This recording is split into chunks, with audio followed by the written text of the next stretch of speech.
कश्यप पुत्र हिरण्यकश्यपु, हिरण्यकश्यप का शत शत प्रणाम। मैं तुम्हारे तप से प्रसन्न हुआ वत्स। मांगो, क्या वर मांगना चाहते हो? सब कुछ। हे ब्रह्मदेव, मुझे वरदान दीजिए। और या फिर पशु कोई भी ना ले पाए मेरे प्राण, मृत्यु पर करूं विजय प्राप्त, धरा हो चाहे आसमान। ना मारा जाऊं घर के अंदर, मर सकूं ना घर के बाहर। अस्त्र शस्त्र सब विफल रहे, ना कर पाए कोई प्रहार। छू ना सके कोई देव, मुझे ना ले पाए असुर भी प्राण। नाग जहर रहे बेअसर, दे दो मुझे ये वरदान। हे ब्रह्मदेव, मुझे वरदान दीजिए।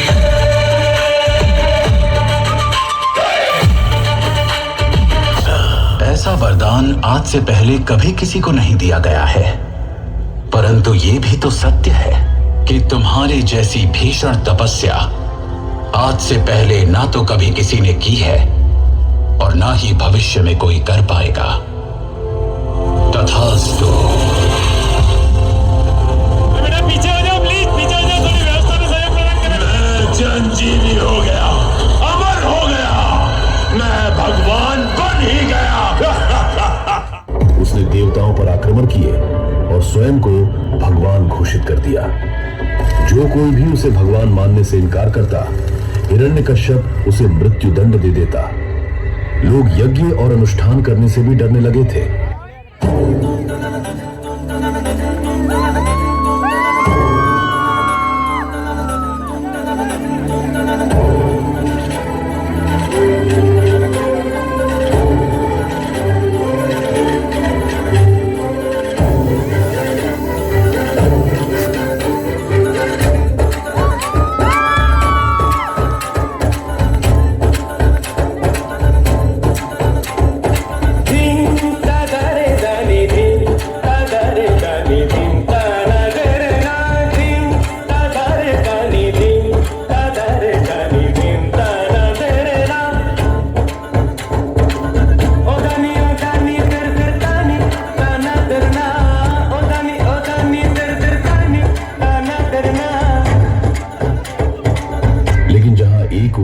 हिरण्यकश्यप सबको भगवान विष्णु की पूजा करने से रोक रहा था, वहीं उसके अपने घर में जन्म ले चुका था भगवान विष्णु का एक अनन्य भक्त। आकाश जब हद से बढ़ जाता है, वहां प्रकाश का पुनर्जन्म होता है, जिसका नाम था प्रहलाद।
जब प्रहलाद बड़े होने लगे तो उन्हें शिक्षा के लिए भेजा गया शुक्राचार्य के आश्रम में। वहां शुक्राचार्य के पुत्र शंड और अमर्क उन्हें राजनीति, युद्ध कला और देवताओं का विरोध करना सिखाने लगे।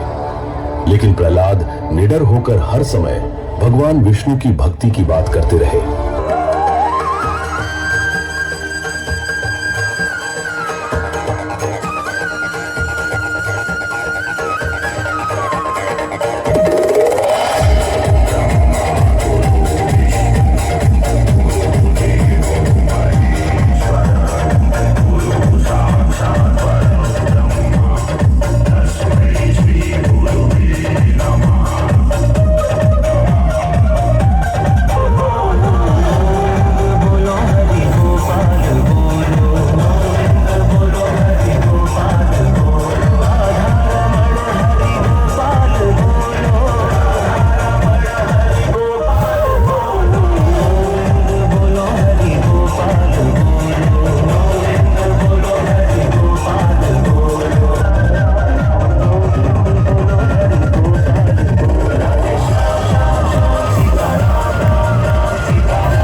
कैसा पुत्र?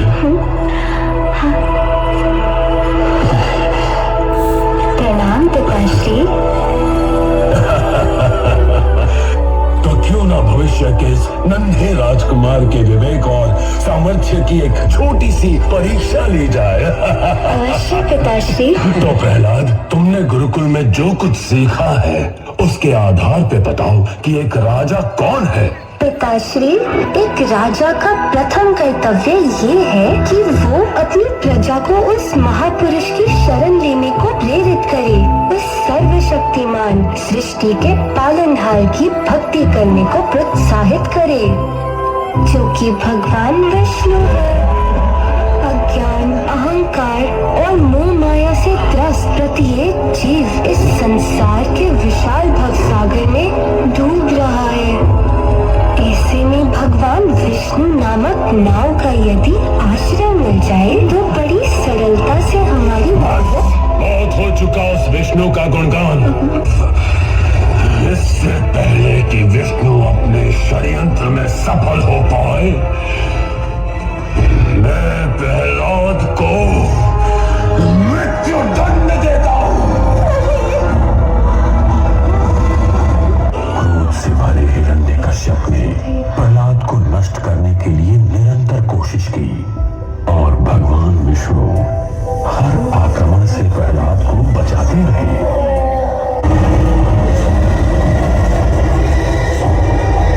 होलिका, कुलगुरु शुक्राचार्य के नेतृत्व में मैंने और हिरण्याक्ष ने कई सिद्धियां तथा शक्तियां प्राप्त की थी।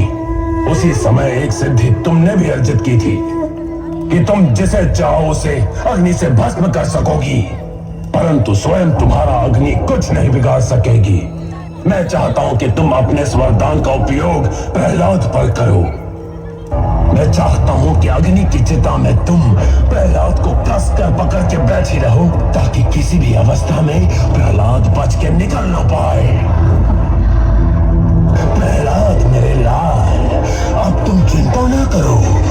तुम्हारी बुआ जो आ गई है, उसकी गोद में अब तुम चैन की नींद सो पाओगे। होलिका, ले जाओ इसे चिता में।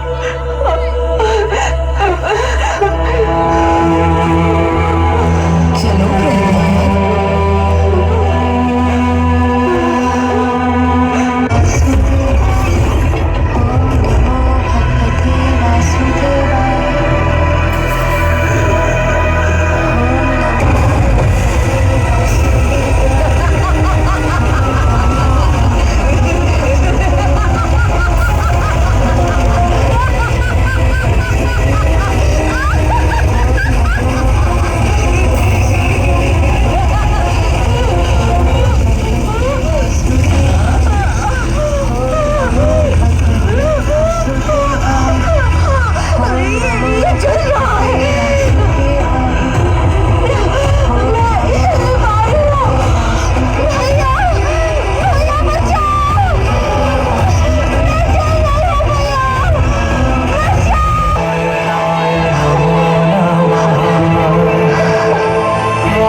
विष्णु को मैं छोड़ूंगा नहीं। पिताश्री, मैं आपसे विनती करता हूँ कि आप कृपया जगत पिता नारायण को लेकर ऐसे अपशब्द ना कहें। उस जगत पिता का अपमान तुझे चुभता है और तेरे इस पिता का जो तू सदैव अपमान करता फिरता है उसका तुझे कोई पूछना नहीं है। क्या वही विष्णु तेरे लिए सब कुछ है, मैं कुछ नहीं? तू उस विष्णु का चमचा है ना, तो बुलाओ उसे। बुलाया तो उन्हें जाता है जो उपस्थित न हो। आप जिन्हें बुला रहे हो वो तो सर्वोपरि है, सर्वज्ञ है। प्रहलाद, तेरा विष्णु सर्वोपरि है, क्यों? तब तो उसे इस स्तंभ में भी होना चाहिए। अवश्य है। मैं तेरे विष्णु को चुनौती देता हूँ कि आज तुझे वो मुझसे बचा सके तो बचा ले।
निर्जीव किसी भी शस्त्र से मेरी मृत्यु नहीं हो सकती।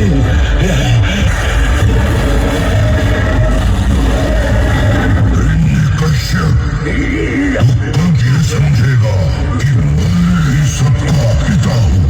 ब्रह्मदेव मेरी रचना है, मैं ही परम रचयिता स्वयं भगवान हूँ। मूर्ख, देख मुझे, ना मैं नर हूँ और ना ही पशु। मैं हूँ नरसिंह, ढलते सूर्य की ओर देख। अब ना तो दिन है और ना ही रात।